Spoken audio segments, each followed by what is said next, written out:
Olá a todos vocês, a paz do Eterno, que o Eterno venha nos abençoar em nome de Yeshua HaMashiach, o Messias de Israel, o nosso Mashiach, o caminho para a vida eterna. Bom, eu sou Felipe Cunha e nesta oportunidade eu quero falar sobre o Maaser, o dízimo. Bom, eu fiz uma postagem uns dias atrás e houve um debate com um amigo pastor, na qual ele dizia estar refutando o meu pôster. Bom, eu vou dizer para vós outros amigos que estão em busca da verdade. Só podemos estar na verdade se desejarmos a verdade. Irmãos, o apóstolo Paulo vai dizer na sua carta a Tessalonicense: por não amarem a verdade, Deus lhes envia a operação do erro, para que deem crédito à mentira, porque não amaram a verdade. Bom, se você deseja a verdade e quer ouvi-la, continue conosco. Iremos falar do Maaser, dízimo. Bom, foi no concílio de Macon que foi decidido o dízimo em dinheiro e foi pela igreja romana. Você faça uma pequena pesquisa nas enciclopédias mais antigas e verás no ano de 585 depois de Cristo. Bom, é seguido essa forma de dízimo pela igreja cristã. A pergunta que eu faço a vocês: a comunidade, a Kahal, modelo é a igreja de Atos, é a comunidade messiânica de Atos. E nós vemos ali judeus messiânicos, judeus que creram que Yeshua era o Cristo ungido. E eles ofertaram em Atos. Nós vemos claramente que em Atos 6 foram separados 7 homens, os diáconos, os servos, os servidores, para recolher as ofertas e para dividir essas ofertas para os necessitados daquela comunidade. As ofertas da igreja de Atos tinham uma finalidade: a comunidade. Era para ajudar, era para ter recursos de alimentação, era para ter recursos para a própria comunidade, para que eles pudessem estar juntos, comendo, unidos, felizes na presença do Eterno. Bom, não existia uma instituição na época dos apóstolos, um templo, pois os judeus já adoravam ao Eterno no Beit Hamikdash. O Beit Hamikdash ficava em Jerusalém. O único templo reconhecido pelo Eterno na terra é o Beit Hamikdash, pois foi permitido por ele a construção, e foi Salomão que o construiu. Nenhum outro templo, nem o templo de Samaria é reconhecido. O templo de Samaria foi construído por Jeroboão, a tentativa de afastar as tribos do norte de irem ao sul. Jeroboão, o seu orgulho de não querer deixar o povo ir a Jerusalém, serem ministrados pelos sacerdotes, ele cria um culto alternativo. Isso é muito perigoso. Por isso, os judeus messiânicos da época de Atos, eles davam dízimo no templo, irmãos. Não era nas igrejas da época ou as comunidades messiânicas. As comunidades messiânicas eram mantidas através de terumá. Em hebraico, terumá é oferta. Maaser é dízimo. E a comunidade messiânica em nenhum momento pede o Maaser, porque o Maaser tinha a ver com o templo e com o culto judaico. Só que, felizmente, as pessoas ainda não pararam para analisar desde da Torá até os profetas, até Malaquias, até mesmo na Brit Hadashah, a questão do dízimo. Infelizmente, é assim. A palavra do Eterno diz em Oséias 6,4: o povo perece por falta de conhecimento, irmãos. Então está aí, 585 depois de Cristo, concílio de Macon. A Igreja Católica decreta o dízimo para cristãos em dinheiro. No 5º parágrafo, será excomungado quem não pagar o dízimo à Igreja Romana. Bom, esse post que eu fiz é rápido, é apenas para dizer que nós estamos avançando no conhecimento da verdade. Sem ela, nós não somos nada, somente pela verdade. E a palavra do Eterno tem chegado aos seus servos. Bom, Aquelas pessoas que desejam dizimar 10% as suas comunidades, fiquem livres, fiquem à vontade para fazer tais ofertas. A única coisa que nós temos que deixar claro para o povo, que dízimo nunca foi dinheiro. E não confunda o dízimo de Malaquias, de Deuteronômio 14, de Deuteronômio 12, de Hebreus, com o dízimo que Abraão deu a Melquisedeque, que ali é 10%. A palavra dízimo as pessoas não entendem, a polissemia e a aplicação das palavras hebraicas nos textos. As pessoas nem sabem de onde vem a Bíblia. Então, uma palhinha bem rápida. O hebraico mais antigo contém 60 mil palavras. 60 mil. E você sabe quantas palavras existem no português? Que é 500 mil palavras. Então veja, no hebraico as palavras tinham duplo, triplo sentido dentro de uma oração, dentro de uma frase. E as pessoas não param para entender que na realidade Márcia pode significar apenas 10%, mas não significa um imposto, um tributo. Significa apenas 10% que Abraão decidiu tirar. Não é uma imposição, uma mitzvah. Porque as pessoas só param para olhar a palavra dízimo. Mas se não tivesse escrito dízimo, se tivesse escrito 10ª parte, porque as palavras na tradução podem ser alteradas. A palavra avodá, ela nas Bíblias pode estar adoração, culto. Só que no hebraico o sentido é trabalho, serviço. Só que muitas das vezes a tradução, oculta o entendimento real. Por isso você tem que fazer o quê? Uma aplicação no texto hebraico, uma chamada exegese bíblica. Por isso te aconselho a estudar, com os exegetas judaicos. E te aconselho a ler o livro Tesouros Ocultos, do rabino Yosef Kulan, que vai mostrar os níveis de interpretação dos textos bíblicos do primeiro século, para que você entenda interpretar a Bíblia sem equívoco. Amigos, irmãos, o dízimo é 10ª parte. Agora, existem vários dízimos na Bíblia. O dízimo dos animais, o dízimo dos produtos da terra. Então existe a palavra massa aplicada em vários sentidos.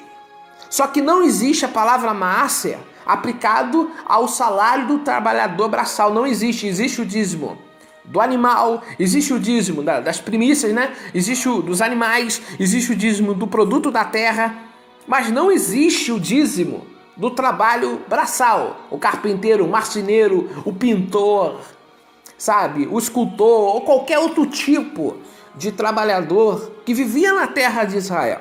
Esses trabalhadores que ganhavam o seu dinheiro do dia, chamado de diarista, a Torá diz que os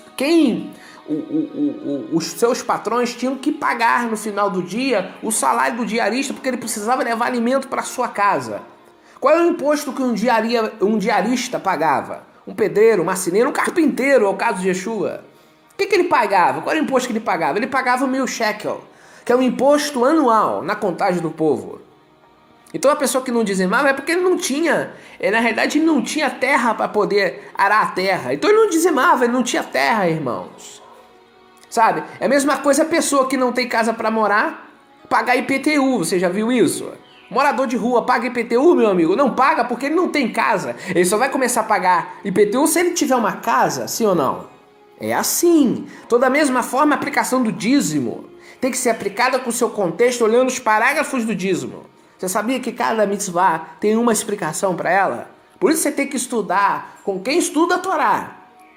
É muito fácil chegar a pegar Malaquias 3:10 fora do contexto da época e aplicar.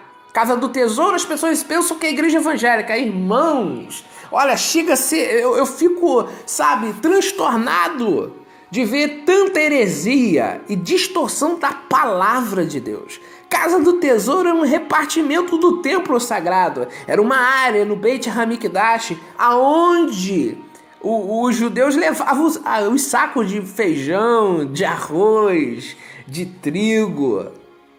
Então, casa do tesouro é casa do depósito. Era um depósito que havia dentro do templo. As pessoas pensam que o templo é como uma igreja, 4 paredes. Não, irmãos. Existia o pátio dos gentios, existia o pátio dos judeus, existia a parte onde ficavam só as mulheres, porque as mulheres não podiam ir além de um determinado lugar demarcado.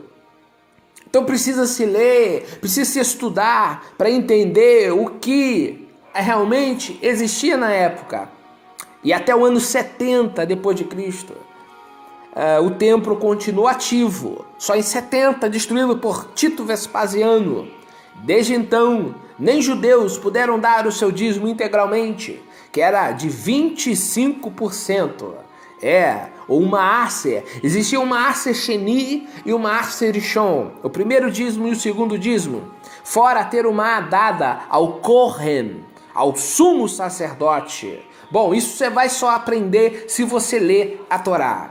Não adianta eu pegar Malaquias, está expressando um chamado ao povo a arrependimento, algo que está na Torá. Malaquias não está inventando algo da mente dele. Malaquias está falando de uma mitzvah que está na Torá, da mesma forma que Yeshua como Rav. Ninguém pode negar que Yeshua era um rabino. E o que o rabino era? Rav em aramaico quer dizer grande. O que Yeshua era? Yeshua era um instrutor das leis. Então Yeshua ensinou em Mateus 23, o dízimo de Moisés.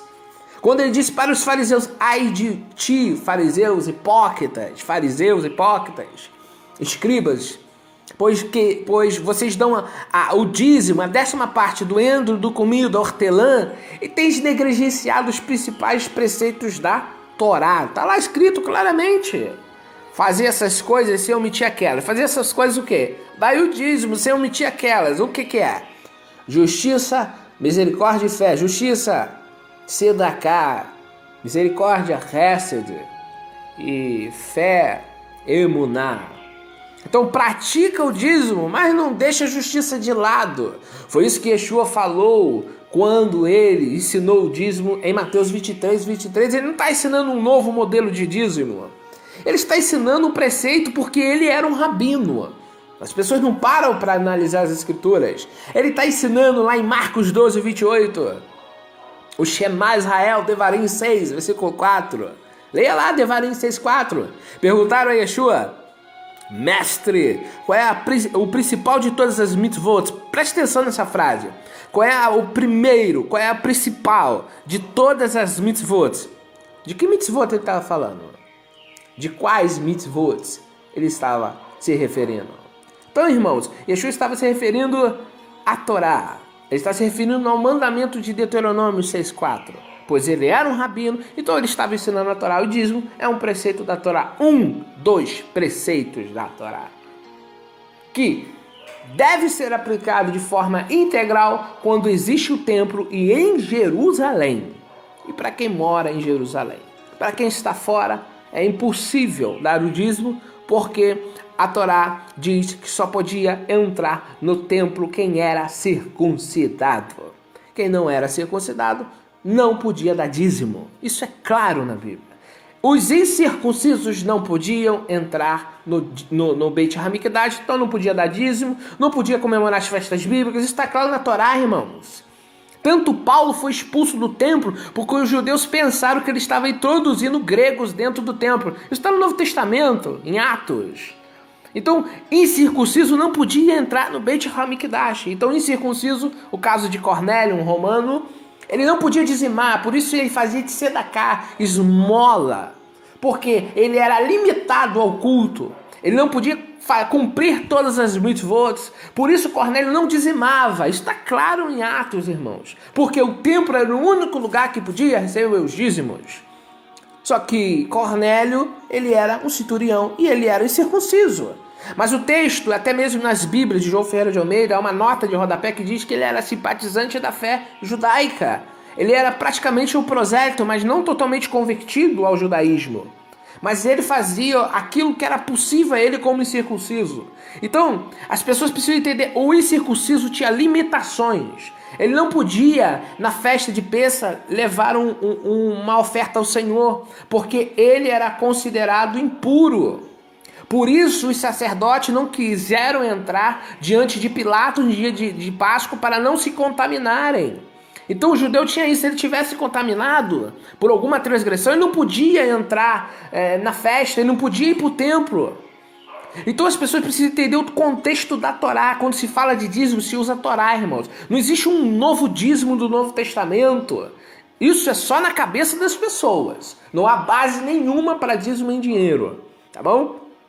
Agora, irmãos, querem ofertar como a igreja de Atos? Fique à vontade, oferte. Mas tenha em mente uma questão. O dízimo bíblico nada tem a ver com o dízimo de hoje. Entenda isso. O dízimo da Bíblia não tem nada a ver com o dízimo que é cobrado hoje. Nada a ver. Primeiro que o dízimo da Bíblia era 25%. 5% em oferta para o Kohen Gadol, o sumo sacerdote. 10% o primeiro dízimo, o Maaser Rishon. E o segundo dízimo, o Maaser Sheni. E outra coisa, era dado o primeiro, segundo, terceiro, quarto, quinto e sexto ano. No sétimo, a terra parava. Então, ninguém dizimava no sétimo ano. Você já parou para ler isso na Bíblia? No sétimo ano, ninguém dava dízimo da terra. Então, irmãos, o apóstolo Paulo vai se referir na carta aos Romanos que quando não há lei, não há pecado. A lei me mostra o que é pecado. Isso está em Romanos, irmãos. Qualquer teólogo cristão vai ler isso. Então, veja só. Como eu posso estar em pecado se não existe um mandamento dizendo para que eu faça? Porque não existe nenhum mandamento dizendo carpinteiro, dê dízimo. Trabalhador braçal, dê dízimo. Servente de obra, dê dízimo. Pedreiro, dê dízimo. Bombeiro, dê dízimo. Trabalhos salarial, né? Balconista, dê dízimo. Maquinista, dê dízimo. Não existe isso. Não tem na Torá. Se não tem na Torá, não pode ser transgressão. Então, eu não estou incluído em Malaquias 3:10, porque Malaquias fala com quem tinha terras na terra de Jerusalém. Se Malaquias não está falando comigo, por que eu estou com medo de estar pecando? Agora, existem as outras responsabilidades que todo servo do Eterno tem. Amar o Eterno sobre todas as coisas e o próximo como a ti mesmo. Você não dá dízimo, mas você tem responsabilidade com seu irmão pobre. Por isso, Cornélio fazia de sedacá, ele dava sedacá, ele ajudava os pobres, ele dava esmola, ele ajudava os necessitados. Então, não é porque eu não dou dízimo que eu não tenho responsabilidade. Sim, eu tenho muita responsabilidade com o meu próximo. A questão aqui não é essa. A questão aqui não é, né? Eu sei que o dízimo não é bíblico, vou parar de fazer. Não. A questão aqui não é essa. Continue a dar os seus 10%, mas de forma coerente e consciente. Porque o Eterno não quer que você pratique algo que você não sabe o que você está fazendo, ora. Então, o Eterno está dando o mandamento do dízimo. Ele deu o mandamento do dízimo? Deu para os agricultores da época. Pessoas que trabalhavam, que tinham muita... Se você não tinha boi, se você não tinha terra, você não dizimava nem boi, nem produtos da terra. Você só podia dizimar se você tivesse terra para plantar. Por exemplo, eu me lembro que eu morava na roça. Eu morava numa cidade chamada Trajano de Moraes, interior do estado do Rio de Janeiro. E lá, de vez em quando, meu padrasto e minha mãe plantavam. Eu já plantei milho, já plantei tomate, feijão. E meu padrasto também era pedreiro. Então, presta atenção a algo interessante. Meu padrasto, ele trabalhava como pedreiro dia a dia e ele plantava dia a dia. Então, o que ele produzia da terra, supondo que eu estivesse na época do tempo sagrado, ele tinha que dar o dízimo dos produtos que ele plantou. Mas ele não dava dízimo do trabalho braçal dele. Porque essa é a regra, irmãos. Não vamos fugir da regra. Porque a igreja romana disse. A igreja romana não é a verdade. A igreja evangélica não é a verdade. A verdade é a palavra de Deus. Yeshua disse, guarda-os na tua verdade. A tua palavra é a verdade. É o que está na palavra. Agora, fica evidente que a igreja de Atos contribuía mais do que 10%. Os irmãos de Atos, eles davam contribuições de propriedades, eles vendiam e davam, mas de forma voluntária. Isso é terumá, isso é oferta, isso não é maaser. Então, eu, Felipe Cunha, eu não posso dar dízimo da terra porque eu não tenho propriedade. Então o que o irmão Felipe faz? O irmão Felipe tira a oferta do que ele ganha mensalmente e ajuda a um irmão, ajuda uma pessoa que precisa de ajuda. Isso eu faço há tempos, tá? Há anos eu faço isso. Ajudo pessoas. Eu não dou dinheiro a instituição nenhuma. Quem quer dar, fique à vontade. Mas a minha missão é dizer o que está escrito na palavra. E a palavra diz isso. Eu não posso alterar a palavra, sabe? Quem usa Malaquias 3:10 tem que avisar muito bem claro. Olha, você que está sobre a maldição de Malaquias 3:10, você tem que morar em Jerusalém, você tem que ter uma terra em Jerusalém, você tem que plantar em Jerusalém, para que você possa dar o dízimo em Jerusalém. Fora disso, a maldição de Malaquias não pega nenhuma outra pessoa, porque é específico. Toda a nação de Israel me rouba. Então não está falando para aqueles que moravam fora de Jerusalém, mas para aqueles que, detalhe, Malaquias vai dizer, aqueles que roubavam as ofertas.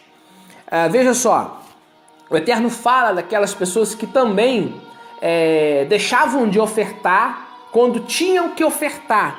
Isso é interessante. Então veja, nós temos que ser coerente com o texto. Maaser e Terumá, o Eterno está falando em Malaquias. A Terumá inclui todas as pessoas.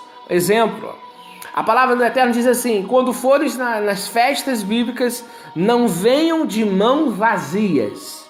É um mandamento. Você não pode festejar numa festa bíblica sem levar nada de oferta para o Eterno. Então veja, não existia só dízimo, existia oferta, existia impostos de guerra, existia o meio shekel. Se você quer conhecer a verdade, você tem que ler a Torá. Não existia só dízimo, e não existia só um tipo de dízimo. Maaser da terra, maaser dos animais. Existiam dízimos, existiam pedidos de ofertas. Mas o detalhe aqui, só para ficar registrado para vocês.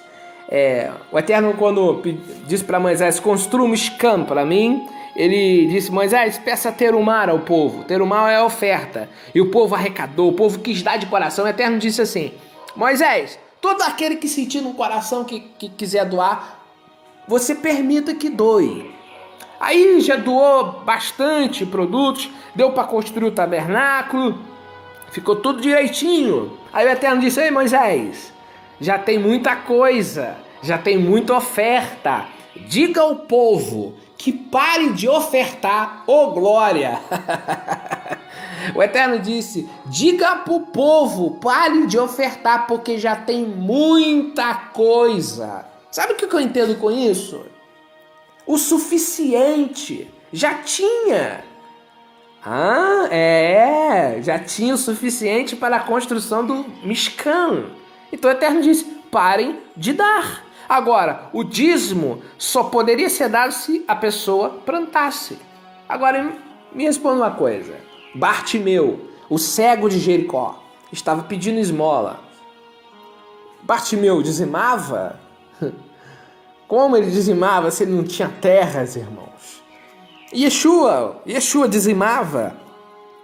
Não, irmãos. Como ele ia dizimar? Ele teria que parar de pregar o evangelho para ser um agricultor, um fazendeiro, você não acha? Então veja, seguindo a Bíblia com o seu contexto, você entende ela. Mas, irmão Felipe, não existe mais o templo, estamos na diáspora, afastados da terra de Israel, estamos longe. O que nós podemos fazer? A mesma coisa que a igreja de Atos fez e que o apóstolo orientou as igrejas messiânicas da época. Paulo ia na igreja de Corinto, Tessalonicenses, e pedia o quê? Ofertas. Para quem? Para os irmãos pobres da Judéia. Aí o que aconteceu? O apóstolo Paulo, todo o primeiro dia da semana, que era dia de trabalho, recolhia as ofertas ossadas e levava para irmãos pobres. E o próprio apóstolo Paulo disse, na própria carta de Tessalonicenses: eu trabalhei com as minhas próprias mãos para não ser pesado a ninguém. Palavras de Shaul Rachalia, do apóstolo Paulo. Mas o próprio apóstolo Paulo diz, que a Bíblia vai dizer sobre a lei da semeadura. De Deus ninguém se zomba. O que o homem semeia, isso ele colhe. Então o apóstolo Paulo diz que o líder que trabalha arduamente para ensinar o rebanho, ele tem que receber porque ele está trabalhando. Então se o pastor ele trabalha 8 horas por dia, ele tem que receber essas 8 horas por dia, porque ele está deixando de trabalhar para ele para trabalhar em fins de ajudar o povo. Isso é justiça. Você abençoar um líder que trabalha integralmente na sua comunidade, isso é justo. Agora, o que não pode acontecer é eu falar que é do dízimo. Não, do dízimo não. O dízimo tem pessoas específicas, tá bom? Que eram as viúvas, órfãos. Agora, eu estou falando do dízimo da terra. Agora, o trabalhador braçal, né? Da mesma forma que Yeshua não dizimou porque não tinha terra, Yeshua não tinha propriedades, irmão, para ele pegar dízimo e ir no templo. Ele não tinha. O máximo que Yeshua fez foi pagar o imposto que ele pagou, o imposto do templo, ele pagou o imposto a César, ele dava as contribuições voluntárias. Por ser um rabino, também não sobrevivia de dízimo. Isso é muito claro na Bíblia. Lucas capítulo 8. Yeshua é sustentado por mulheres que tinham grandes propriedades. Então, Judas andava com uma salva, Judas andava com a sacolinha de oferta. Veja, se o dízimo é realmente bíblico, como as igrejas dizem, por que Yeshua não sobreviveu de dízimo? Por quê? Porque não existe isso, irmãos. Não tem cabimento os judeus deixar de dar no templo para dar para um rabino.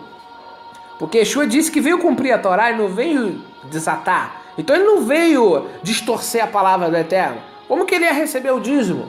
Ele não podia. Ele era da tribo de Judá, irmão. Só a tribo de Levi podia receber. Entende agora? Então tá tudo errado, meu Felipe. Tá tudo errado.